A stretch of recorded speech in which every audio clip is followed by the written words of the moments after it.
Sa nakabubulag na liwanag, nakita ko ang sarili ko na nasa ere. Nahulog ako galing sa eroplano na sinasakyan ko. Yan ang itinuran ng batang si Julian sa mga reporter na nag-uusisa kung papaanong siya ay nakaligtas sa pagbagsak ng eroplano na kinanunulanan niya. Ipinanganak itong si Julian ng taong 1954 sa bansa ng Germany. Ang kanyang ama na si Hans Wilhelm Quebec ay isang tanyag na zoologist. Samantalang ang ina naman nito na si Maria Quebec ay isang kilala rin na siyentipiko. Magkatuwang ang magkabiak nang itinatag nila ang isang pasilidad ng pananaliksik o isang research center sa Panagua upang mas lalo pa nila nang mapag-aralan ng maigi ang kagubatan. Sa parehong kagubatan na ito, lumaki at nagkaisip ang kanilang kaisa-isang supling na si Julian. Ang kagubatang ito ang kanya na naging malaki na palaruan. Dito niya natutunan na hindi naman talaga sobrang nakakatakot ng kalikasan. Sa loob ng ilang mga taon, tanging ang ina na si Maria ang nagtuturo sa anak niya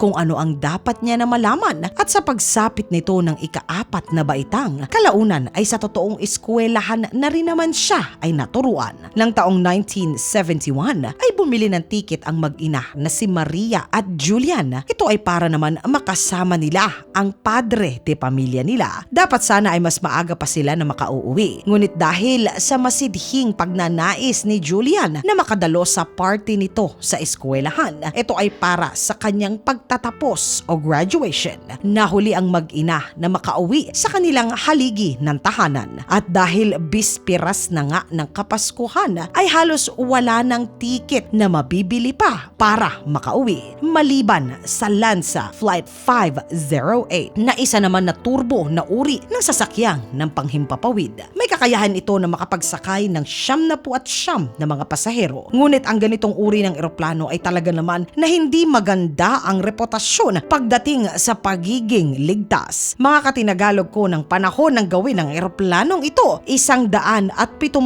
ang inilabas nila upang ibenta sa merkado. 58 ang naalis sa sirkulasyon. Ito ay dahil kung hindi ito bumagsak ay nagkaroon ito ng napakalaki na mga aksidente. Ito ay habang sila ay lumilipad, ito ay ikinasawi at ikinasugat ng napakarami nila na mga pasahero. Ayon sa ama na hindi ito sang-ayon na sa uri ng eroplanong ito sila sasakay. Ngunit dahil nga nais na talaga nila na makauwi sila sa araw ng Kapaskuhan, ay tumuloy ang mag-ina sa pagsakay sa eroplano kahit pa nga ito ay lubha na napakadelikado. Ikalawa sa dulo ng eroplano ang naging upuan ng mag-ina na si Maria at Julian. Si Julian ay nasa bintana, nasa gitna naman ng nakaupo ang kanyang mahal na ina. Naging maayos naman ang biyahe. Kinakain nila ang kanilang baong mga tinapay habang pinagmamasdan ang kagubatan na kanila na dinaraanan. 15 minuto na lamang, lalapag na sila. Makikita na nila at makakasama ang kanilang pinakamamahal na padre de pamilya. Sa pagdilim ng kalangitan, bigla na lamang umalog ng maigi ang eroplano. Kakaiba ang ingay na naririnig nila. Ang mga bagahe na nakalagay sa ulunan ng mga pasahero ay nagsipagtilapon kung saan-saan. Ang mga bagahe na nakabalot pa ng pamasko ay kung saan-saan nakarating. Sa mga panahong ito, mga pasahero ay naghahabol na ng hininga. Ang iba ay nagiiyakan. Meron naman na nagsisisigaw sa takot. Ayon kay Julia, na tandang-tanda niya nang makita niya ang malakas na ilaw na puti. Ito ay bumalot sa kaibuturan ng eroplano. Narinig niya pa ng marahang magsalita ang ina habang yakap-yakap siya. Tapos na ang lahat. Saka napansin ni Julia na mula sa paglingon nito sa bintana, napabulusok ang eroplano pababa. Nauuna ang nguso. Ang hiyawan, iyakan at sigawan ay tila ba bigla na nawala. Nang imulat ng batang si Julia ng kanyang mga mata ay nasa ere na pala siya. Wala na siya sa kinalululanan niya na pabagsak na eroplano. Wala na ang mga pasahero. Wala na rin sa tabi niya ang ina na kani-kanina lamang ay yakap-yakap siya. Sa pagbulusok niya pababa, ang upuan mismo ng eroplano kung saan siya ay naka-seatbelt pa ay ang nagsilbing kutsyon niya sa kanyang pagbulusok paibaba sa kagubatan ng Amazon. Ayon sa aklat na isinulat mismo nitong si Julian, nagkanda sabit-sabit siya sa mga sanga ng puno hanggang sa tuluyang siya ay bumagsak sa lupa. Doon una niyang tiningnan ang kalagayan ng kanyang mga natamo na sugat. May malalim na sugat sugat at bali ang kanyang balikat. Malalim din ang sugat niya sa may paa. Nang malaman niya na walang nakamamatay na sugat o matinding pagdurugo ang kanyang natamo sa mismo kinabagsakan niyang lupa, halokip-kip na ito ay humiga. Siya ay nakatulog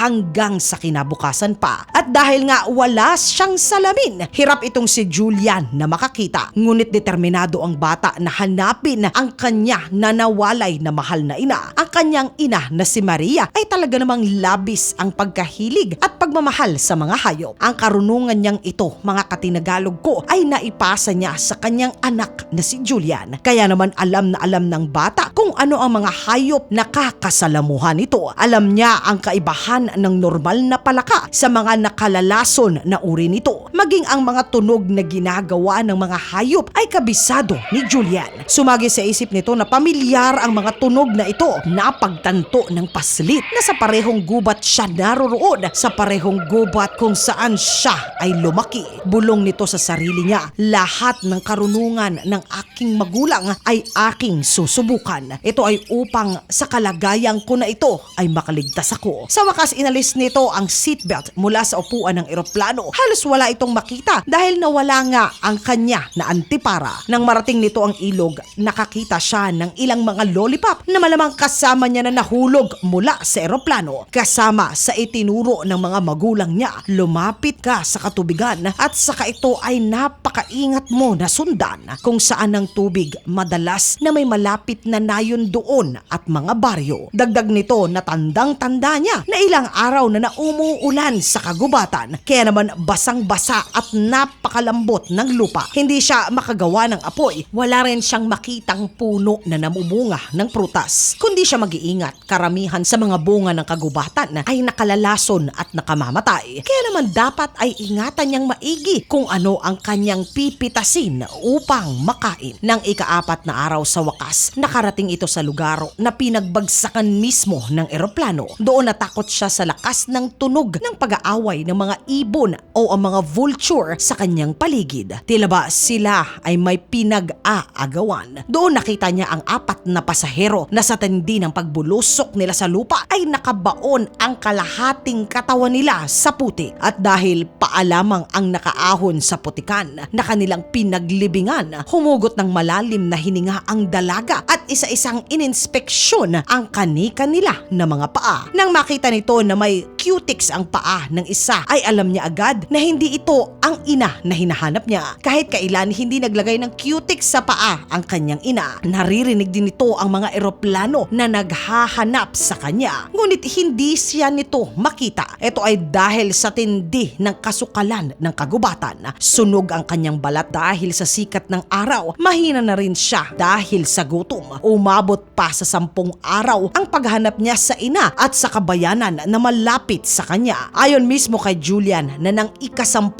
araw, handa na rin siya na pumanaw. Manipis lamang ang kanyang damit. Ilang beses na siya ay natuyo at nabasa. Nangangatal siya sa lamig. Tila ba sa pagtago niya sa makapal na mga damo ay nawala na ng pag-asa na siya ay maliligtas pa. Sa kanyang muling paglalakad, naulinagin ito ang isang kubo malapit sa may ilog. Wala man itong tao. Nakakita naman siya doon ng gasolina. Agad niya ito na binuksan at ibinuhos sa kanyang sugat na ngayon ay na-impeksyon at inuuod pa. Nakita niya itong ginagawa ng kanyang ama sa isang hayop na sugatan na napulot nila. Rumihistro ang sakit nang ibuhos niya ang gasolina sa sugat niya. Ito ay dahil ang mga uod ay lalo pang pumapailalim sa malalim na nga na sugat niya. Kwento ni Julian na halos 30 mga uod ang naalis niya sa sugat niya. At dahil hindi siya nawala ng malay, ay talaga namang proud siya sa sarili niya. Sa mismong kubo, sa pagod at sakit, nagpa siya si Julia na doon muna siya magpapalipas ng gabi. Nagising ito kinabukasan sa boses ng mga kalalakihan. Ito ay nagmamadali na pumasok sa kubo. Ang mga ito pala ay mga lokal na mga mangingisda. Doon natakot pa sila sa kanya. Ito ay dahil sa Peru, mayroong mga kwento ng mga naengkanto. At dahil nga blonde siya, maputi at napakarungis, inakala nila ng una na siya ay engkanto sa kubo at namamahinga. Ngunit dahil sa isa pang regalo na ibinahagi ng kanyang magulang sa kanya, si Julian ay matatas sa lengguwahe ng mga Espanyol. Nagpaliwanag siya na siya ay isa sa mga nakaligtas mula sa pagbagsak ng eroplano. Sinabi ng dalaga sa kanila na ang pangalan niya ay Julia. Sa kaganapang ito, naisalba ang buhay ng dalaga. Lumabas sa investigasyon na ang 70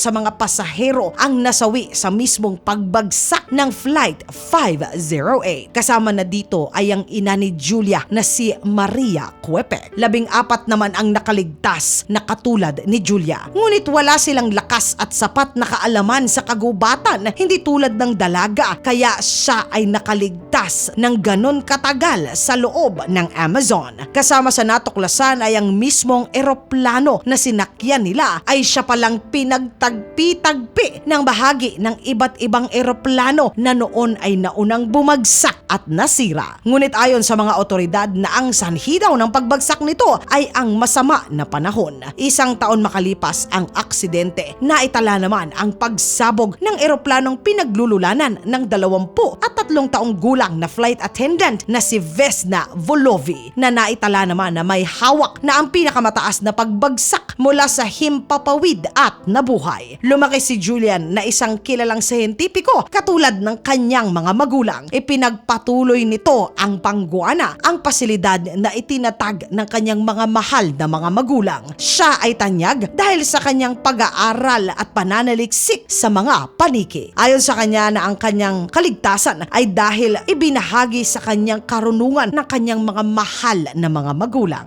Mga katinagalog ko, ano po ba ang pinakakatakutan nyo? Ito po ba ay ahas, insekto o gagamba? At marami pang iba. Isulat po ang inyong saloobin sa comment section sa ilalim upang sama-sama naman po na ito ay ating basahin. Mga katinagalog ko, maraming salamat po sa pagsama ninyo sa segment natin sa araw na ito.